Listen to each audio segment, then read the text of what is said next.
दोनों ही पार्टियों का उन्होंने पूरा इतिहास का खाका रख दिया। मजरू सुल्तानपुरी से लेकर फिल्म आंधी जिसको बैन किया गया था, और भी ऐसे, और इमरजेंसी तो खैर इमरजेंसी ही है। तो फिर दोनों का ही वो बता रहे हैं खाका कि किसने क्या क्या किया है। इस कंपैरिजन में कौन कहां दिखता है? देखिए कौन कहां दिखता है तो देश ने पूरे 9 साल में देख लिया। इन्होंने एक नई शुरुआत की, जो चुनी हुई सरकार को ही उड़ा देते हैं। महाराष्ट्र में जो हुआ, राज्यपाल ने जो सीजीआई ने पूरे सीजीआई ने महाराष्ट्र में जो हुआ, राज्यपाल ने जी महाराष्ट्र में जो राज्यपाल ने किया, पूरे देश ने कहा, और सीजीआई ने भी कहा क्या किया। मध्य प्रदेश की चुनी हुई सरकार को रातों रात इन्होंने उठा लिया। कर्नाटक में चुनी हुई ये तो एक नई शुरुआत की है। इनके लिए संविधान कुछ है ही नहीं। मैं ही चोर, मैं ही पुलिस और मैं ही जज, जो भी करेंगे हम लोग हमारे तरीके से करेंगे। लोग संविधान की हत्या इन्होंने की है। कितनी सरकारों को उन्होंने लोकतांत्रिक तरीके से चुनी हुई सरकार को रातों रात उठा के आज महाराष्ट्र में क्या हाल कर रहे हैं।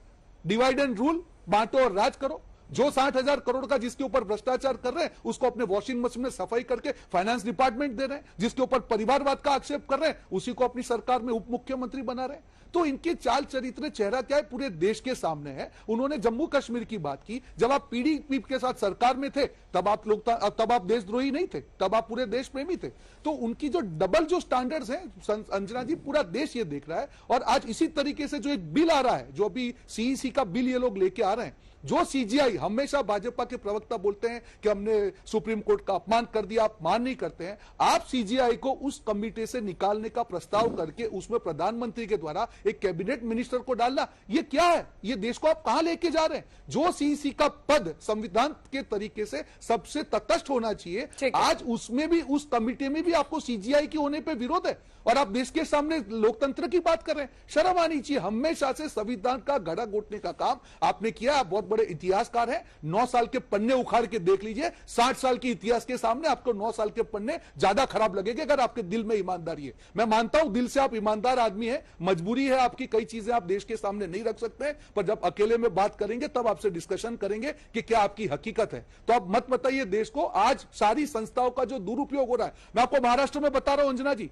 जो भी लोग इनके साथ चले गए, एनसीपी के जो लीडर इनके साथ चले गए, सारी उनकी जो ईडी सीबीआई की जो रेड है सब खत्म हो गया। और जो लोग इनके खिलाफ है, वही एनसीपी में उनके भाइयों के खिलाफ रेड हो रही है। ये क्या तमाशा लगा रखा है आपने? पूरा देश आपकी हकीकत जान रहा है। प्रदेश को डरा के रखा हुआ है आपने। एजेंसियों के दुरुपयोग से संविधान को कुचलने का काम, विपक्ष की आवाज को कुचलने का काम। और सबसे बड़ी चीज अंजना जी, इतने कुचलने के काम के बावजूद भी जब उत्तर प्रदेश के चुनाव के परिणाम आते हैं तो इनके अहंकार की हत्या होती है। क्योंकि देश समझ चुका है कि कितना भी आप कुचल लो, कितना भी दबा लो, आप महंगाई कम नहीं कर पा रहे हो। आज भी महंगाई का दर 7.44% है। आरबीआई की गाइडलाइन है 6% से अगर ऊपर होता है सरकार को एक्शन लेना चाहिए। आज इतने साल के बाद भी अगर 7.44 है और यहां पे बैठ के आप छाती पीट रहे हो, क्या कर रहे हो आप महंगाई कम नहीं कर पा रहे हो। जो डिलीवरेबल्स हैं, जहां पे जिसका कारण देश की जनता ने आपको वोट दिया है, मलुक जी बहुत देर से हाथ उठा रहे थे, हरियाणा में आप हिंसा फैला रहे हो। ठीक है सुधांशु जी, आपकी इजाजत से मलुक जी एक कमेंट कर लें, उसके बाद आप ही से जवाब देंगे। मलुक नागर साहब, आप हाथ खड़ा कर रहे थे जब मैंने पूछा कि दोनों का इतिहास मिलाएं, संविधान का किसने सम्मान किया, ये प्रश्न पूछा जाए तो कौन कहां पर खड़ा दिखाई देता है कांग्रेस और बीजेपी में? देखिए, जो विषय है, एक तो विषय से थोड़े से हट गए हैं। जो हमारे कांग्रेस के साथी बैठे हैं, जो प्रवक्ता हैं, जो ये 4 बिल तो रूटीन में है। अगर स्पेशल सेशन बुलाया है तो बिजनेस एडवाइजरी कमेटी में किसी भी दिन या रात को 12 बजे किसी भी दिन कोई भी विषय आ सकता है, जिसमें एक देश एक चुनाव, एक देश एक कानून, महिला आरक्षण बिल, और जो सबसे मुझे इंपॉर्टेंट लगता है, पहले भी मैंने कहा, जो 2 साल है नई परिसीमन करने का लोकसभा की सीटों का, जो 543 है अभी, जो 888, अगर इन्होंने बिल ले आए 6 महीने कर दिया जाता, हाँ की संख्या कितनी, ना की कितनी, और पास, तो क्या हमारा देश के विपक्षी लोग जो गठबंधन महागठबंधन में अटके हैं, क्या इनकी तैयारी है 888 सीट कहां से करेंगे और कैसे चुनाव लड़ेंगे? एक तो ये सोच का विषय है। और जहां तक संविधान की बात हो रही है, बाबा साहब अंबेडकर ने संविधान लिखते समय उस सभा में, सदन में ये चर्चा करते हुए ये बोला था कि संविधान फाइनल जब लिखा जाए, पहले चुनाव हो जाए और चुनाव के बाद जो जीतने वाले तमाम एमपी आए और वो खुल के डिस्कशन सदन में करें और उसके बाद संविधान लिखें। तो जो कांग्रेस के साथी प्रवक्ता साहब बैठे हैं, वहां नहीं मानी गई थी बाबा साहब की और चुनाव से पहले ही संविधान फाइनल करके कर दिया गया, जिसकी वजह से आज व्यवहारिकता में जो चीजें आ रही हैं, उनमें जो रोजाना में जो दिक्कतें आती हैं, उनको लाकर के जो संविधान की जब बातें आती हैं, कुछ थोड़ा बदलाव करने की जरूरत पड़ती है, तो फिर पूरे देश में हल्ला मचता है कि संविधान बदल रहे हैं, संविधान बदल रहे हैं, संविधान बदल रहे हैं। तो इस पे बहुत गंभीरता से सोचने की बात है और इस विषय पर अगर डिस्कशन होगा पार्लियामेंट में तो बहुत ही बढ़िया रहेगा। लेकिन क्या दोनों पार्टी के लोग 5 दिन जो स्पेशल सेशन बुलाया है, क्या उस डिस्कशन में साथ रहेंगे, या जैसे पिछले 3 सेशन हमारे भेंट चढ़ गए और वहां पे बहस नहीं हुई और देश की जनता की गाढ़ी कमाई के टैक्स के रूप में जो पैसा है वो वेस्ट हो गया। अब कहेंगे बीजेपी वाले कहेंगे कांग्रेस ने चलने दी, कांग्रेस वाले कहेंगे जो सत्ता पक्ष है उसने नहीं चलने दी। अरे हम रोज बोले, अगर 10 मिनट पार्लियामेंट चली, हम रोज बोले, हमने देश के लिए, देश की जनता के लिए हम भिड़े, टकरे, जूझे, लड़े और अपनी बातें रखी और मिनिस्टर्स को सफाई देनी पड़ी अपने बिल के जब फाइनल टच दे रहे थे इस पे। तो दोनों लोग जिम्मेदार बैठे हैं। अंजना जी, आपसे प्रार्थना ये पूछें कि तीनों सत्र की तरह रुकावट डालेंगे या इस 5 दिन के सत्र को चलने देंगे क्या दोनों? रोहन जी, आपके साथ शुरू होना चाहिए, क्योंकि नारेबाजी तो विपक्ष की तरफ से होती है हर मुद्दे पर। अविश्वास प्रस्ताव जब आया सर तो सारे बैठ गए।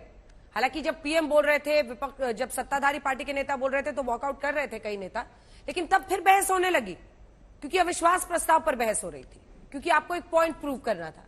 लेकिन उसके पहले का तो सारा दिन सारा टैक्स पेयर का पैसा सर बर्बाद हुआ, एकदम धुल गया। अंजना जी, आपने शुरुआत में एक बात की थी बीएसपी सांसद के लिए और आपने कहा था कि आप जो बोलेंगे उससे आपका मूल्यांकन होगा और कहीं न कहीं अपनी जो जिम्मेदारी है, अपनी जो फर्ज है निभा रहे हैं, बचाइए बीजेपी को, पर बचा नहीं पाएंगे। देखिए, मुद्दा यहाँ पे आप जनता के पैसों की जब आप बात कर रहे हैं, क्या मणिपुर पे बात करने पे सरकार को मजबूर करना जनता के पैसे की बर्बादी? हमारा एक राज्य है और जल रहा है, 78 दिन से जल रहा था। उसके बाद हमने प्रधानमंत्री को कहा कि कम से कम उसके बारे में तो कहिए। 78 दिन बाद जो राज्य जल रहा था उसके लिए सिर्फ 1.5 मिनट के लिए प्रधानमंत्री ने बात की। और आज भी जब हम अंजना जी बात कर रहे हैं, आज 6 साल से वापस वहां पे हिंसा हो रही है, वहां पे आप ग्राउंड रिपोर्ट लीजिए कि जनता की क्या हाल है। आज तक मणिपुर का इश्यू इन्होंने शायद मीडिया के पटल से गायब कर दिया होगा, पर आज मणिपुर का इश्यू वहीं पे, मणिपुर के भाई बहन मुझे देख रहे होंगे, इन्होंने उसको ढकने का प्रयास किया है, उसको सॉल्व करने का प्रयास नहीं किया। ये 5 दिन चलने दिएगा नहीं। जो सवाल पूछा था सर उसका जवाब नहीं आया। छोटी सी चीज, जो सवाल था उसका जवाब नहीं आया। अगर एजेंडा पूरा है बिल्कुल चलेगा, अगर एजेंडा ठीक से दिया जाएगा, क्योंकि इनकी तो आदत है कुछ रात को, आधी रात को कुछ लेके आएंगे नया। एक मिनट, मैं बीच में आपके बीच में नहीं बोला था, प्लीज लेट मी कंप्लीट। देखिए अंजना जी, आज भी ये सरकार ने पूरा एजेंडा नहीं दिया है। अगर वो एजेंडा पे चलेंगे तो बिल्कुल डिस्कशन होगा। और आपको मालूम है कि दूसरे दिन कहीं से रात को मित्रों करके कुछ लेके आएंगे तो हमको रिएक्ट करना पड़ेगा। तो ये सरकार की नीयत के ऊपर है। अगर ट्रांसपेरेंट से, पारदर्शिता से पूरा एजेंडा देश के सामने रखते तो पूरी तरह से चर्चा होगी। आपको समझना पड़ेगा कि संसद को चलाने का जो श्रेय है या जो जिम्मेदारी है वो सरकार की है। आपके ही मंत्री कहते थे, सुषमा जी कहती थी, तब आप चुप बैठे थे। तो आप अपनी जिम्मेदारी निभाइए, हम आपके साथ खड़े हैं, पर पॉजिटिवली बात कीजिए। आखिरी बात अंजना जी, बाद में मेरी बात में खत्म करूंगा। इन्होंने कहा कि जब आजादी हुई तब खून बहा, तब आपको अगर लगता है कि महात्मा गांधी के फैसले से आपको आपत्ति है तो प्रधानमंत्री जी क्यों वहां पे झुक रहे हैं? आप ये डबल बातें मत कीजिए। जो देश का इतिहास है उसके लिए हम सबको सम्मान होना चाहिए। आप इतिहास का नॉलेज अच्छा रखते हैं, पर उसको ट्विस्ट करके देश के सामने इस प्रकार की बातें मत कीजिए। कहीं ना कहीं ये करके आप देश के जो हमारे जो राष्ट्रपिता है उसके सामने भी कहीं सवाल उठा रहे। ये नहीं करना चाहिए सुधांशु जी। जो हो गया वो हो गया। मैंने कभी वाजपेयी जी के लिए व्यक्तिगत टिप्पणी नहीं की। ये मत कीजिए। आपके इतिहास के नॉलेज का सदुपयोग कीजिए, दुरुपयोग मत कीजिए। ठीक है सुधांशु जी, अब तीनों की बातों का, दोनों की बातों का आप जवाब दीजिए। और साथ में एक लाइन जोड़ना चाह रही हूं सर, कहावत चूंकि आप लोग भी बहुत सुना रहे हैं, तो एक कहावत ये भी है कि अपनी छाछ को कोई खट्टा नहीं कहता है।